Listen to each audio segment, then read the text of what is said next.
¿Cuánto vale una resistencia R?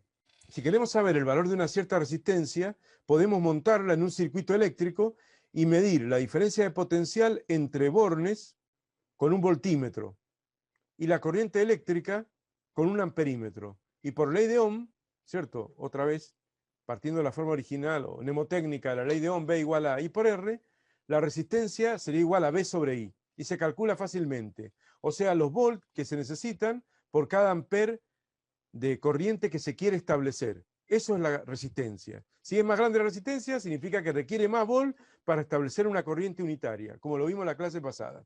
¿Se ubican?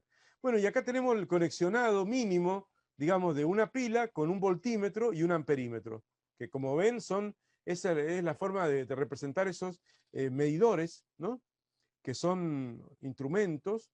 Se puede usar también un multitester como este, pero bueno, el voltímetro siempre se ubica en paralelo. O sea, si uno quiere saber la diferencia de potencial entre dos puntos de un circuito, por ejemplo, entre estos dos puntos, acá, llamémosle punto A y punto B, y para saber la diferencia de potencial, que obviamente hay que poner las dos espigas del multitester o del voltímetro en A y en B. Y ese instrumento, si es de buena calidad, se consume una corriente mínima, casi cero, una corriente casi cero, pero no exactamente cero.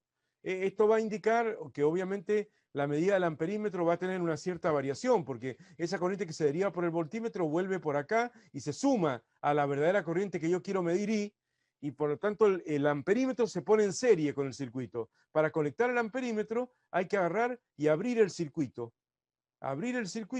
y colocar el amperímetro en serie. Es obvio eso, porque toda la corriente del circuito tiene que pasar por el amperímetro. Si no, ¿cómo va a ser el amperímetro para saber qué corriente en amperes circula si no se hace pasar toda la corriente por el dispositivo? Entonces siempre los voltímetros tienen una resistencia interna, los voltímetros tienen una resistencia interna muy grande, los voltímetros, resistencia interna teóricamente infinito, si es de muy buena calidad o si es digital, un multitester digital, no como este que es analógico, porque tiene su escala y su agujita, pero digital, si con un display te muestra los números, suelen tener una resistencia interna muy, muy alta, nunca es infinito, porque algo va a chupar de corriente en el circuito para poder detectar la diferencia potencial entre A y B. Y acá está el amperímetro, y los amperímetros suelen tener una resistencia interna casi cero, para que evidentemente no caiga la tensión ahí, ¿no? Porque si cae la tensión ahí, entonces la tensión de la pila no va a ser la misma que cae en borne de la resistencia, y B de la pila va a ser igual a la B de la resistencia más esta otra vez, y se va a modificar todo. O sea, esto es algo que es habitual. Siempre al medir un circuito, hacemos una tarea invasiva, o por lo menos levemente invasiva, siempre. Para medir tenemos que invadir, no podemos medir así telepáticamente con la mente, para medir la corriente, la tensión. Tenemos que hacer así. Bueno, eso está explicado ahí, ¿no? El voltímetro que se coloca en paralelo con la carga, se le llama carga a la resistencia que se está alimentando.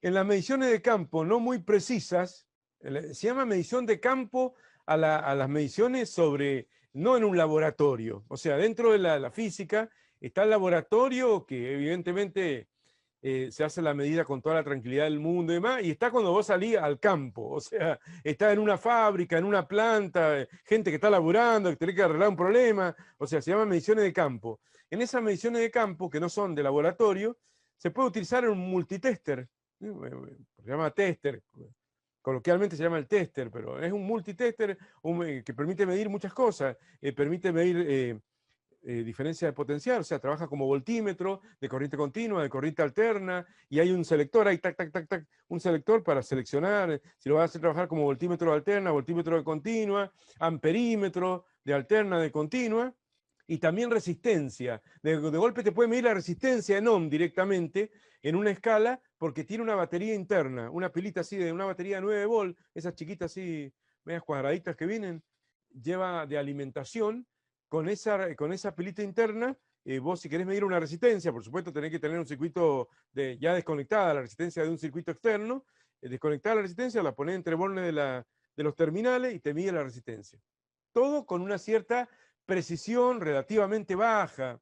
en general se puede tolerar un 1%. Lo que pasa es que depende, porque según la escala, según la escala de la resistencia va de un cierto valor muchas veces hasta infinito. Imagínate, hasta infinito no puede ir. O sea, hay algún punto en donde no se puede ver bien con mucha precisión el valor, ¿no? Eso está muy bonito, pero no implica nada relativamente o radicalmente distinto de lo que veníamos viendo. Eso sería hacer una lectura, digamos, de la resistencia, de una resistencia, valga la redundancia, a través de mediciones, ¿no? Eso sería medir. Otra vez va a haber otra segunda fórmula que permita calcular la resistencia. No medirla circuitalmente, una vez que ya está construida y no sé por qué le hago circular una tensión tal y circula una corriente tanto, hago el cociente y tengo la resistencia, sino que hay una segunda fórmula que permite calcular una resistencia